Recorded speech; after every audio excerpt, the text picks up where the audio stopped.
Jadi hari ini kita akan berbincang tentang stres kerja di kilang. Jadi bersama saya seorang kaunselor organisasi Dr. Hazrul dan juga bekas staf kilang. Jadi doktor, boleh tak jelaskan sejauh mananya serius isu ini di Malaysia? Baik, isu ini memang signifikan sangat. Sebab apa? Di industri pembuatan, kita menyumbang lebih daripada 23% KDNK Malaysia dan mengkaji lebih daripada 2.7 juta pekerja. Dalam sektor ini, purata masa kerja sekitar 46 jam seminggu. Dan saya rasa tempoh ini terlalu panjang dan boleh menyumbang kepada keletihan dan tekanan di tempat kerja.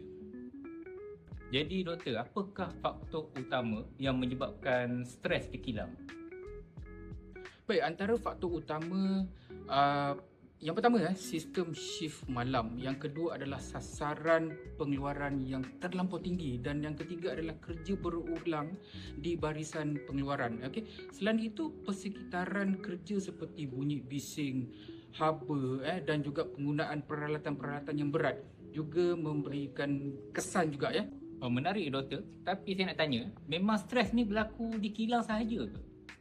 Oh tidak, kajian menunjukkan bahawa 51% daripada pekerja-pekerja di Malaysia ini mengalami tekanan berkaitan kerja, termasuk di dalam sektor-sektor kesihatan dan juga perkhidmatan. Okey, malah tekanan ini memberi kesan besar kepada ekonomi dengan kerugian produktiviti kita ni sekitar 14.46 bilion setahun. Jadi doktor, apakah langkah yang kita boleh ambil untuk kurangkan stres ni?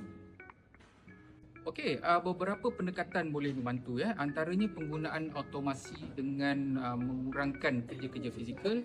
Kedua, pengurusan shift yang lebih seimbang serta program sokongan kesihatan mental. Ini penting Selain itu, penambahbaikan dari sudut ergonomi, latihan kemahiran dan amalan seperti lean serta total productive maintenance TPM boleh mengurangkan tekanan operasi harian.